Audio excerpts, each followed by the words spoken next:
नमस्कार दोस्तों, मैं हूं सूरज। एक बार फिर से स्वागत है आपके ही अपने यूट्यूब चैनल हिंदी विद सूरज में। तो दोस्तों, मैं आज हाजिर हूं उत्तराखंड उच्च न्यायालय लिपिक वर्गीय परीक्षा का पेपर लेकर। तो दोस्तों, अगर आप ये प्रश्न सॉल्व करते हैं और यकीनन आपको ये अपने आने वाले उत्तराखंड के किसी एग्जामों में इस तरीके के प्रश्न या यही प्रश्न भी हमें कुछ ना कुछ देखने को मिल सकते हैं। तो दोस्तों, मैं आपसे यही कहूँगा कि आप अपने उत्तराखंड के पिछले पेपर को जरूर लगाएं ताकि आप अपने अंदर एक समझ विकसित कर सकें। तो ज़्यादा समय न लेते चलते हैं पहले प्रश्नों की तरफ। अगर आपको प्रश्न अच्छे लगते हैं तो आपने क्या करना है, वीडियो को लाइक करना है, चैनल को सब्सक्राइब करना है और करना है प्यारा सा कमेंट। तो दोस्तों, पहला प्रश्न पढ़ते हैं। पहला प्रश्न बोला, उत्तराखंड राज्य में रेलवे स्टेशन की कुल संख्या है 65, 51, 21, इनमें से कोई नहीं। तो दोस्तों, इस प्रश्न का राइट उत्तर क्या है? ऑप्शन डी, इनमें से कोई नहीं, क्योंकि इसका राइट आंसर क्या है? 43। अब बढ़ते हैं अगले प्रश्न की तरफ। सूची 1 से सूची 2 को हमें दोस्तों मिलाना था, तो इस प्रश्न को हमें छोटा करना होगा। क्या बोल रहा है? उद्गम स्थान से कौन सी नदी निकलती है? तो आप समझ रहे हो, देखो नैनीताल से सिरकांडा और क्यूती, यांगटी और माकचा चुंगू। तो ये नदियाँ देखो हमारी कौन कौन सी हैं। तो मैं आपको बता देता हूँ। जो नैनीताल से है, रामगंगा नदी जो है आपकी नैनीताल से निकलती है। सिरकंडा से कौन सी नदी निकलती है? तो सोंग नदी निकलती है। और क्यूती यांगटी से अगर हम बात करें तो काली नदी निकलती है। और माकचा चुंगू से जो निकलती है वो आपकी घाघरा नदी निकलती है। तो उसका राइट आंसर ऑप्शन ए इसका राइट आंसर होगा। तो आप इसको ऐसे भी ले सकते हैं। अब अगला प्रश्न आ रहा है, जाड़, मारछा, तोलछा, जोहरी, शोका आदि की जनजाति अन्य नाम हैं। बुक्सा, थारू, जौनसारी और भोटिया।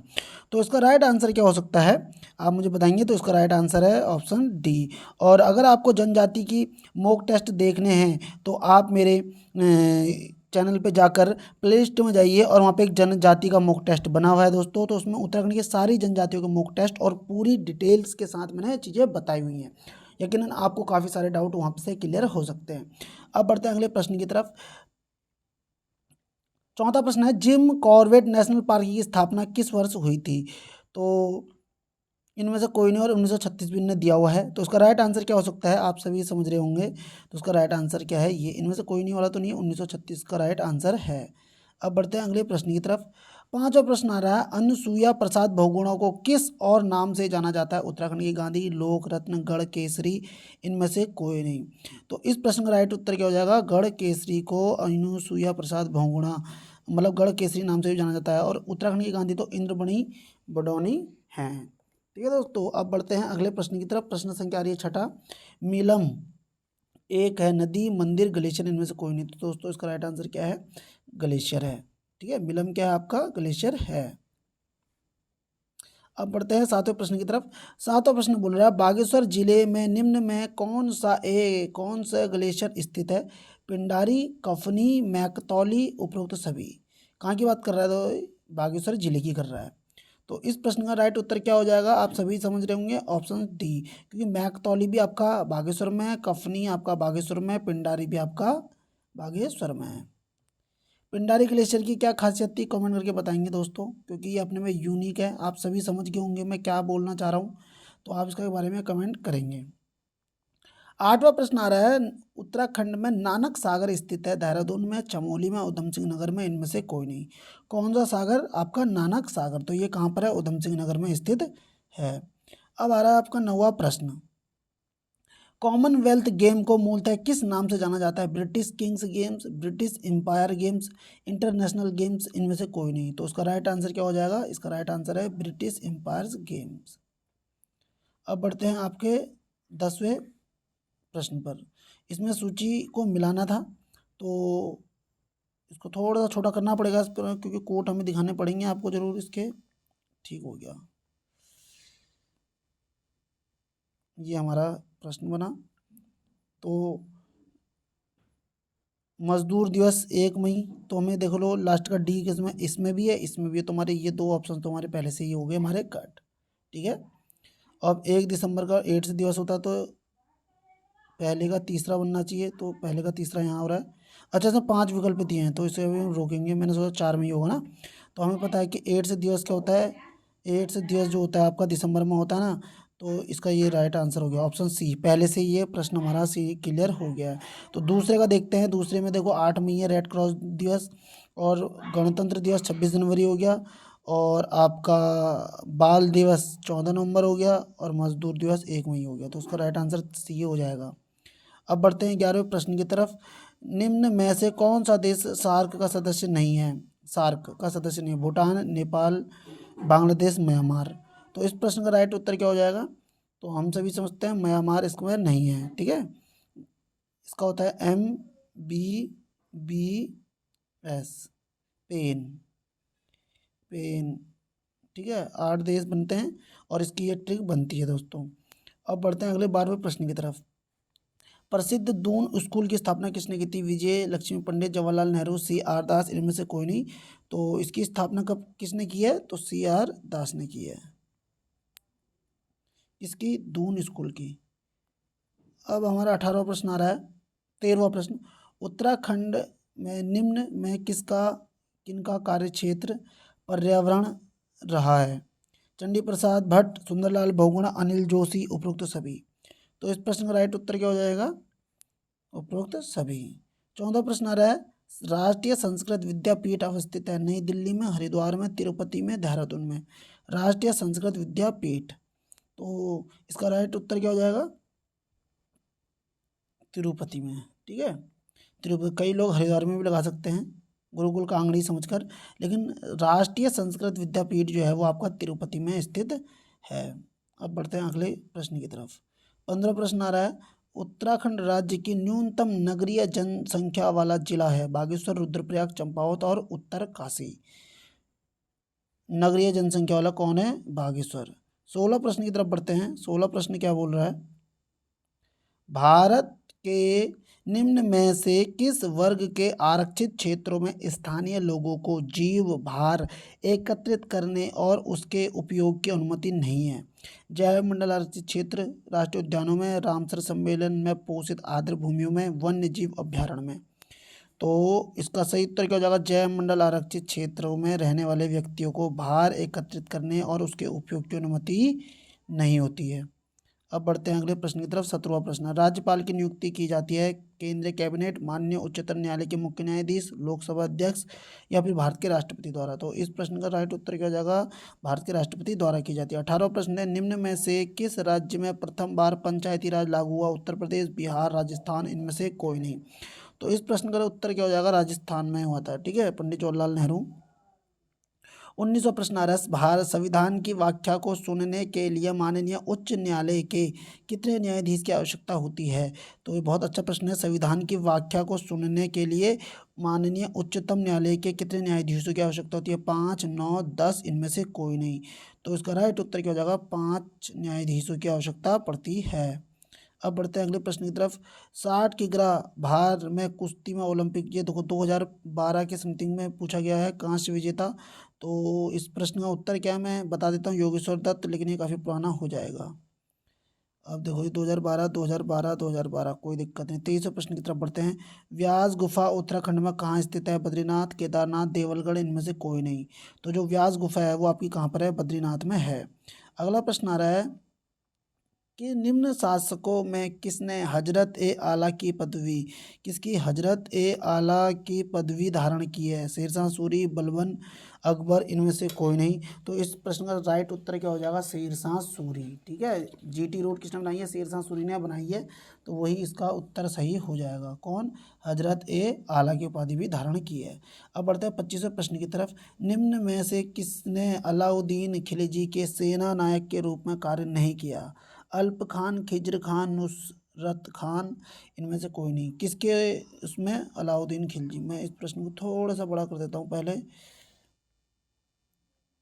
ये सही हो जाएगा हमारे लिए। अलाउद्दीन खिलजी के सेना नायक के रूप में कार्य नहीं किया है। तो इसका राइट उत्तर क्या हो जाएगा? अल्प खान। इसको मैं मिटा देता हूँ ताकि ये हमारा डाउट रहे ना। तो खिज्र खान रहा है, नुसरत खान भी रहा है। निम्न में से कौन सी मिश्रित खेती की प्रमुख विशेषता है? नकदी और खाद्य दोनों शस्यों के साथ साथ खेती, 2 या 2 से अधिक शस्यों को एक ही खेत में उगाना, पशुपालन और शस्य उत्पादन को एक साथ करना, इनमें से कोई नहीं। तो इस प्रश्न का राइट उत्तर क्या हो जाएगा? आप समझते हैं कृषि के साथ जब हम पशुपालन को कर लेते हैं तो उसी को हम मिश्रित खेती का नाम देते हैं। अगला प्रश्न आ रहा है 27वां प्रश्न है, भारत की निम्न फसलों पर विचार कीजिए। मूंगफली, तिल, बाजरा, उपरोक्त में से कौन सा प्रमुखतया वर्षा आधारित फसल है? मूंगफली, तिल, बाजरा में कौन कौन सी ऐसी है जो वर्षा आधारित फसल है? कौन सी आधारित है? वर्षा आधारित। आईएमपी पॉइंट है ये, ठीक है। तो इस प्रश्न का उत्तर क्या हो जाएगा? एक मूंगफली और तिल, ठीक है, ये दोनों क्या है? वर्षा आधारित फसल है। अब बढ़ते हैं 28वें प्रश्न की तरफ। बोल रहा है प्रश्न, निम्न तत्व समूहों में कौन सा एक पृथ्वी पर जीवन की उत्पत्ति के लिए मूलतः उत्तरदायी है? Hydrogen, oxygen, sodium, carbon, hydrogen, nitrogen, calcium, hydrogen, phosphorus, इनमें से कोई नहीं। तो इस प्रश्न का राइट उत्तर क्या हो जाएगा? कार्बन और हाइड्रोजन और नाइट्रोजन किसके लिए? पृथ्वी पर जीवन की उत्पत्ति के लिए उत्तरदायी है। कार्बन, हाइड्रोजन और नाइट्रोजन, दो में तो जन ही जन लगे हुए हैं। हाइड्रोजन, नाइट्रोजन और कार्बन, 9 9 9। अच्छा जी, 29वां प्रश्न आ रहा है, निम्न में कौन सी एक उष्ण कटिबंधीय सवाना प्रदेश की जलवायु की मुख्य विशेषता है? वर्ष भर वर्षा, केवल शीतकाल में वर्षा, अत्यंत अल्पकालिक शुष्क ऋतु, निश्चित शुष्क तथा आर्द्र ऋतु। तो इस प्रश्न का राइट उत्तर क्या हो जाएगा? निश्चित शुष्क तथा आर्द्र ऋतु। यहाँ की उष्ण कटिबंधीय सवाना प्रदेश की जलवायु। बहुत अच्छी बात है भाई। उष्ण कटिबंधीय कौन सी होती है? ये भूमध्य रेखा के आसपास वाली।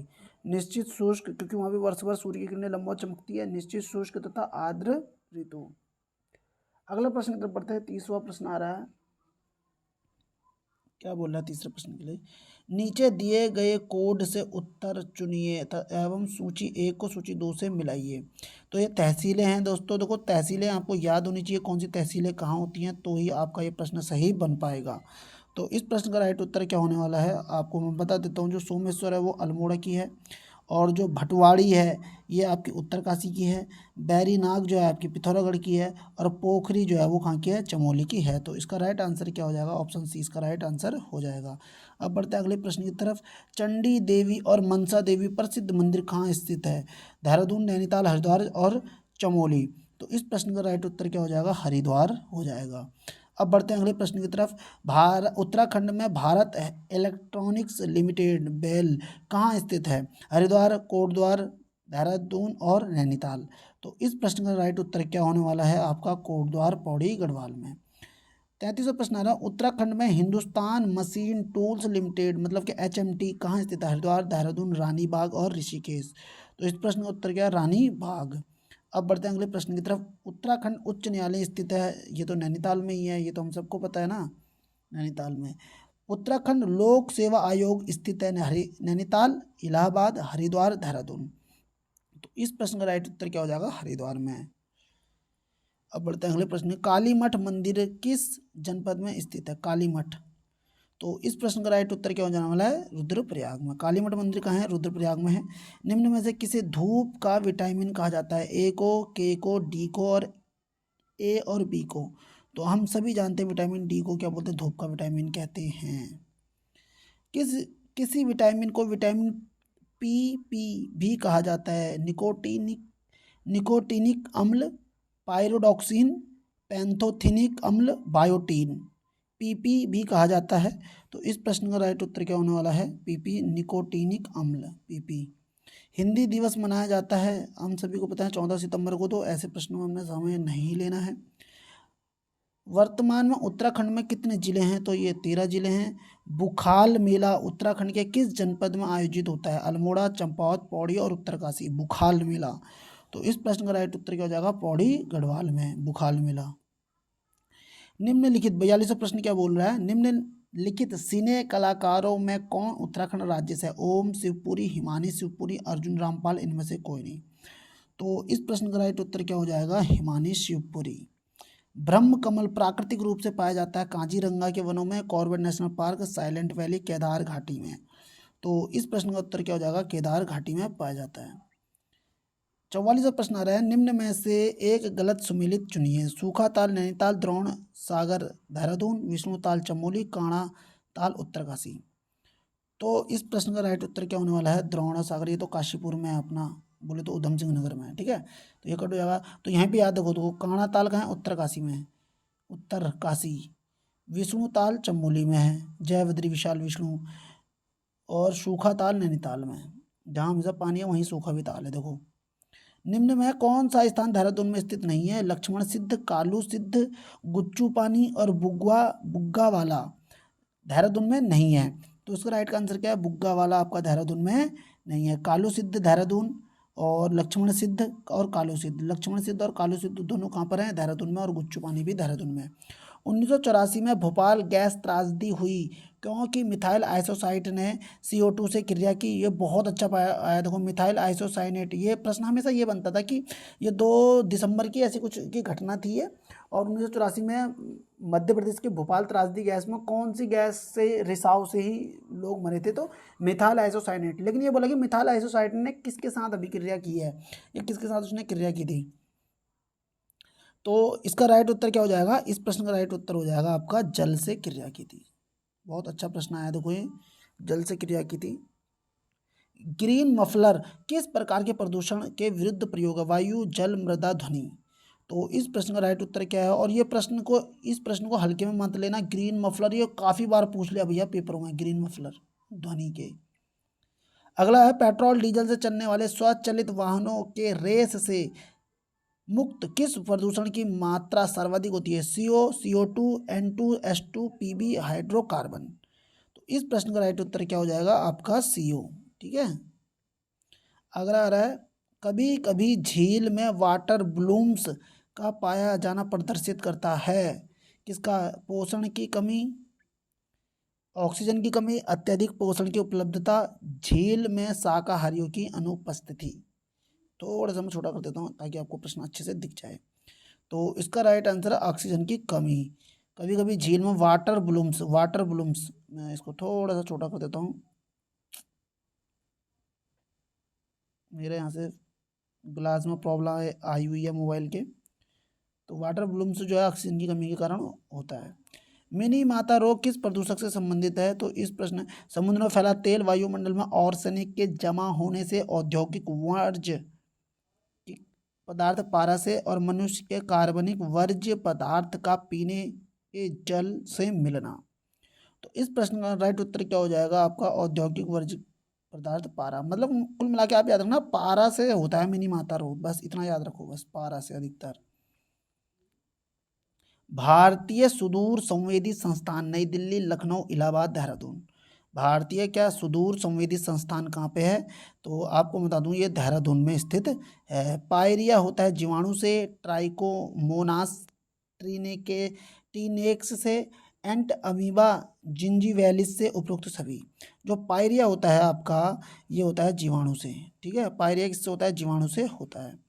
उत्तर हड़प्पा काल की ताम्र विधि संस्कृति निम्न में से किस मृदभांड प्रकार के अंतरिम रूप से पहचानी गई?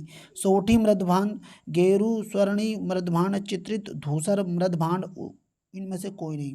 तो इस प्रश्न का राइट उत्तर क्या हो जाएगा? उत्तर हड़प्पा काल की ताम्र विधि संस्कृति निम्न में से एक मृदभांड, मतलब कि गैरू स्वर्णी मृदभांड प्रकार के अंतरिम रूप से पहचानी गई। कौन से? गैरू स्वर्णी मृदभांड से पहचानी गई थी। अगला प्रश्न आ रहा है आपका 54वां। प्रसिद्ध 10 राजाओं का युद्ध का उल्लेख ऋग्वेद में, यजुर्वेद में, सामवेद में, इनमें से कोई नहीं। तो इस प्रश्न का राइट उत्तर क्या हो जाएगा? ऋग्वेद में इसका उल्लेख है। 22वें तीर्थंकर कौन थे? पार्श्वनाथ, ऋषभ, अरिष्टनेमी और नेमिनाथ। कौन से? टोटल 24 है, तो ये पूछ रहा 22वें। तो इसका राइट उत्तर क्या हो जाएगा आपका? अरिष्टनेमी। अरेस्ट कर लो भैया, अरेस्ट कर लो किसको? 22वें तीर्थंकर को अरेस्ट कर लो। सूची 1 को सूची 2 से मिलाना है आपको। तो इस प्रश्न में देखेंगे हम सबसे पहले तो इसमें क्या जा रहा है आपका विकल्प? आपका ऑप्शन डी इसमें जा रहा है। ठीक है, नंदा देवी आपका देखो चमोली में होना चाहिए था, तो ये देखो है नहीं यहाँ पे विकल्प। तो इसमें देखो 4 4 1, तो वैसे ही कट हो गया है, इनमें से कोई नहीं जाएगा इसका आंसर। श्वेत क्रांति संबंधित है। 57वां प्रश्न आ रहा है। श्वेत क्रांति खाद्यान्न उत्पादन से, तिलहन से, दुग्ध से और मत्स्य से। तो श्वेत से ही पता चल रहा है आपको, उसका दुग्ध क्रांति से इसका संबंध है। 58वां प्रश्न आ रहा है आपका। 58वां प्रश्न किससे आ रहा है? ये आपका बुग्याल से आ रहा है। तो हमें सबसे पहले देखो इनमें कनेक्ट करना है। तो इसका बेदनी बुग्याल कहाँ है? चमोली में है, ठीक है। और हरकी दून कहाँ है? उत्तर काशी में होगा। कासनी खर्क रुद्रप्रयाग में है और माल देवता कहाँ है? देहरादून में है। इसलिए इसका राइट आंसर क्या हो जाएगा? 58 का डी इसका राइट आंसर हो जाएगा। अच्छे बुग्याल हैं ये। केसर मसाला सैफरन स्पाइस बनाने के लिए पौधे का कौन सा भाग उपयोग में लाया जाता है? पत्ता, पंखुड़ी, बाह्य दल और वर्तिकाग्र। तो इस प्रश्न का राइट आंसर क्या होने वाला है? वर्तिकाग्र, स्टिग्मा। बहुत अच्छा प्रश्न है ये केसर मसाले के लिए। 60वां प्रश्न आ रहा है, निम्न में कौन सा एक नाटक श्री हर्ष द्वारा लिखा गया है? तो जो हर्ष द्वारा लिखा गया नाटक है वो है प्रियदर्शिका। कुंड ग्राम का जहाँ महावीर का जन्म हुआ था आधुनिक नाम क्या है? वैशाली, पटना, वासुकुंड और पैठाणा। तो इस प्रश्न का राइट उत्तर क्या है? जहाँ पे महावीर स्वामी का जन्म हुआ वैशाली, ठीक है। कुंड ग्राम को क्या बोलते हैं? वैशाली के नाम से जाना जाता है। अब बढ़ते हैं 62वें प्रश्न की तरफ। 62वां प्रश्न हमारा होगा, निम्न में से किसने ब्राह्मी लिपि का अर्थ उद्घाटन किया? William Jones, James Prinsep, John Marshall, E.J.M. Mackay. किसकी बात कर रहा है? किसने ब्राह्मी लिपि का अर्थ उद्घाटित किया था? तो इस प्रश्न में जेम्स प्रिंसेप, ठीक है। निम्न में से अशोक के किस एक अभिलेख में कलिंग युद्ध का वर्णन उल्लेख है? 1 में, 7 में, 13 में या फिर 11 में? बताएंगे सभी लोग। तो इस प्रश्न का राइट उत्तर क्या जा रहा है आपका? 13वें अभिलेख में। बौद्ध मत में पातिमोक्ष से क्या अभिप्राय है? तो इसका अभिप्राय क्या होता है दोस्तों? संघ के नियम। बहुत अच्छा प्रश्न बन रहा है ये, पातिमोक्ष। सिंधु घाटी सभ्यता के संदर्भ में निम्न पशुओं पर विचार कीजिए। बैल, हाथी, गैंडा। क्या क्या इसमें में देखने को मिले थे उस समय पे? तो तुम्हें पता है कि उसमें बैल, ये सॉरी, घोड़े का भी दिखा है अस्थि पंजर, लेकिन घोड़े से वो लोग भी क्या थे? अपरिचित थे। ये तुमने पढ़ा होगा सिंधु घाटी सभ्यता में भी। हालांकि घोड़े का यहाँ पे जिक्र बिल्कुल भी नहीं हुआ है। तो उसका राइट आंसर क्या है दोस्तों? ABC, मतलब कि बैल, हाथी और गैंडा तीनों पर विचार किया गया है। अच्छा प्रश्न है ये। निम्न में से किस राज्य में बौद्ध स्थल टेबो मठ अवस्थित है? कौन सा? टेबो मठ। टेबो मठ उत्तराखंड, सिक्किम, हिमाचल प्रदेश, इनमें से कोई नहीं। तो इस प्रश्न का सही उत्तर क्या होने वाला है? हिमाचल प्रदेश में। निम्न में से कौन सी एक औषध निर्माता कंपनी नहीं है? सेवरॉन, निकोलस पीरामल, फाइजर और जाइडस कैडिला। तो इस प्रश्न का सही उत्तर क्या होने वाला है? सेवरॉन। उमाकांत और रमाकांत गुडेचा बंधु क्या हैं? ध्रुपद गायक, कथक नर्तक, सरोद संगीतक, तबला वादक। तो इसका सही उत्तर क्या हो जाएगा आपका? ध्रुपद गायक है ये। उमाकांत और रमाकांत ध्रुपद गायक हैं। 59वां प्रश्न आ रहा है आपका, पांडा भी उसी कुल का है जिसकी कि भालू, बिल्ली, कुत्ता, खरगोश। बहुत अच्छा प्रश्न आया अपने में ये। तो इसका राइट आंसर है भालू के कुल का ही है। भालू और पांडा लगभग सेम ही दिखते हैं। जीवों के विकास, एवोल्यूशन के संदर्भ में निम्नलिखित में से कौन सा अनुक्रम सही है बोल रहा है? तो इसको हम थोड़ा सा बड़ा कर देते हैं। तो इसका राइट उत्तर क्या है आपका? इसका राइट उत्तर है ऑप्शन डी, सालामैंडर, अजगर और कंगारू, ठीक है। नामा 11 देशों का समूह निम्न में से किस एक के मामले के संदर्भ में प्राय समाचारों में आता है? विश्व बैंक, विश्व बैंक, नाभिकीय पूर्तिकर्ता समूह और विश्व व्यापार संगठन और विश्व आर्थिक मंच। तो इस प्रश्न का राइट उत्तर हो जाएगा विश्व व्यापार संगठन। अब बढ़ते हैं अगले प्रश्न की तरफ। प्रश्न संख्या पढ़ते हैं 72। समय देख लेते हैं हम। तो आज के लिए फिलहाल इसमें इतना ही काफ़ी है, क्योंकि नेक्स्ट वीडियो 150 प्रश्नों की वीडियो है। तो मैं नेक्स्ट पार्ट सेकंड वीडियो में इसका डाल दूंगा। तो उम्मीद करता हूँ आज के प्रश्न अगर आपको अच्छे लगे हैं तो आपने वीडियो को लाइक कर देना, चैनल को सब्सक्राइब करना प्यारा सा कमेंट। अगर आपको प्रश्न अच्छे नहीं लगे हैं तो आपने ना ही लाइक करना, ना ही कमेंट करना, ना ही सब्सक्राइब करना है। Thank you. पढ़ाई करिए, लग के करिए और अपना सिलेक्शन जो भी आपका अपना सपना है, अपना टारगेट है, उसे अचीव करिए। तो उम्मीद करते हैं कि आप मेरी बातों को समझ रहे होंगे, क्योंकि कहीं ना कहीं अगर आप अपने लक्ष्य के लिए मेहनत करते हैं तो आप अपने सपने को अच्छे समय में, कम समय में पूरा कर पाएंगे। Thank you.